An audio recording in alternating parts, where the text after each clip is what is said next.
Smart মিটারের বিরুদ্ধে বামপন্থীদের লড়াই চলছে, চলবে। এই স্মার্ট মিটার লাগানো বন্ধ করতে হবে, এই স্মার্ট মিটার লাগানো বন্ধ করতে হবে।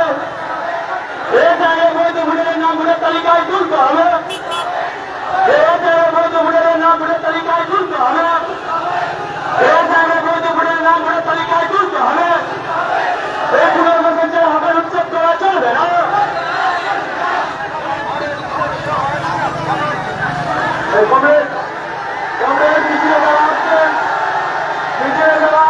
আমাদের এক ঘন্টা সামনে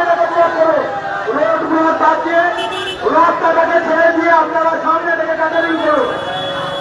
আমাদের সুশৃঙ্খল দল, আমাদের বামপন্থী সংগঠন সুশৃঙ্খল সংগঠন, অতএব আমরা ডেপুটেশন কর্মসূচি নিয়ে আমাদেরকে আছে।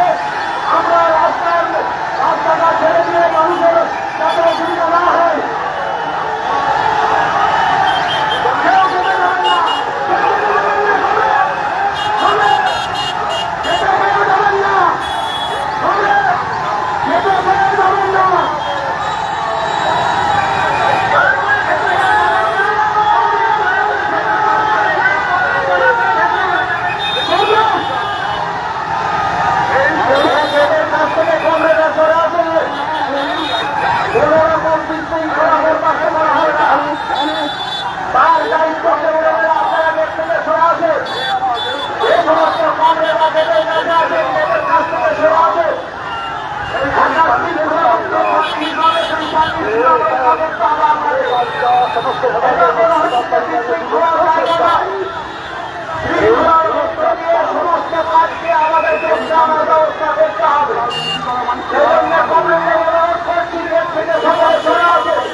আমরা আমাদের ডেপুটেশনের কর্মসূচি শুরু করব।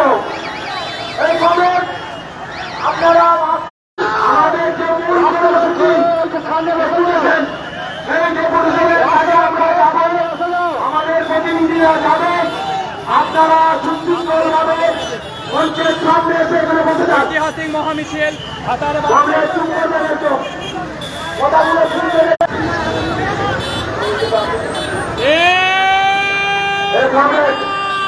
আমাদের কর্মসূচিতে অনেক সভাপতিত্ব করার জন্য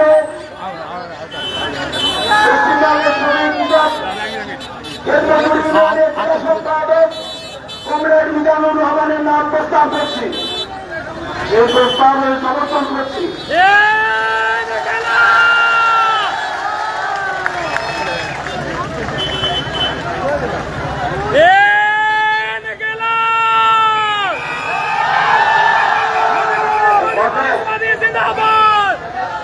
আপনারা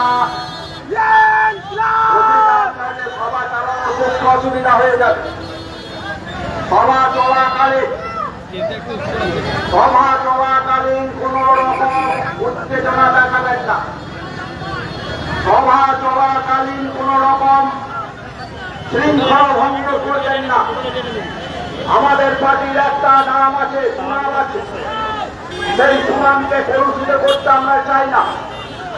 আমাদের পার্টি হচ্ছে যে ভারতবর্ষের একমাত্র পার্টি যারা লড়াই আন্দোলনের মধ্য দিয়ে, শান্তিপূর্ণ লড়াই আন্দোলনের মধ্য দিয়ে তাদের দাবি আদায় করে। শান্তিপূর্ণ লড়াই আন্দোলনের মধ্য দিয়ে মানুষের মনকে জয় করে। এই ধরনের সংগ্রাম অর্জিত হচ্ছে যে আমরা করতে পারতাম। আপনারা দেখেছেন বিগত 15 বছর ধরে ধৈর্য সহকারে অনেক অত্যাচার, অনেক অপমান, ঘর ছাড়া, বাড়ি ছাড়া, কমরেডকে দিনের পর দিন বাড়িতে থাকতে না দেওয়া, তার মধ্য দিয়ে এই 15 বছর আমরা কাটিয়ে এসেছি। আজকে বুঝতে পেরেছে মানুষ, আমরা যখন বলেছিলাম যে বিজেপিকে ভোট দেওয়া মানে তৃণমূলকে ভোট দেওয়া, তৃণমূলকে ভোট দেওয়া মানে বিজেপিকে ভোট দেওয়া, বিজেপিতে চলে গেছে, তাই আমাদের কথায় সেদিন অনেক মানুষ কর্ণপাত করেনি। আজকে সুযোগ আছে, তাদের নাম বাদ গেছে, তাদের সমস্ত নাম ভোটার তালিকায় অন্তর্ভুক্ত করতে হবে এবং এই সময়কালের মধ্যে যত রকম সুযোগ সুবিধা আছে, প্রশাসনিক সুযোগ সুবিধা, তা সেই মানুষের জন্য বহাল রাখতে হবে, কম দেওয়া যাবে না। অন্যান্য সুযোগ সুবিধা হোক, কোনো নাম বাদ দেওয়া যাবে না। এটাই হচ্ছে আমাদের কাছে আজকে 1 নম্বর দাবি। সকলের কাছে অনুরোধ, আপনারা এখানে বসে পড়ুন। আমাদের সবার সুশৃঙ্খলভাবে শেষ করতে দিন। আমি মঞ্চে আসার জন্য comrade Anirban Das Chowdhury, comrade Subhash Mondal, comrade Bamacharan ব্যানার্জিকে আমি অনুরোধ জানাচ্ছি। আর আপনারা জানেন যে আজকের ডেপুটেশন ঐতিহাসিক ডেপুটেশন।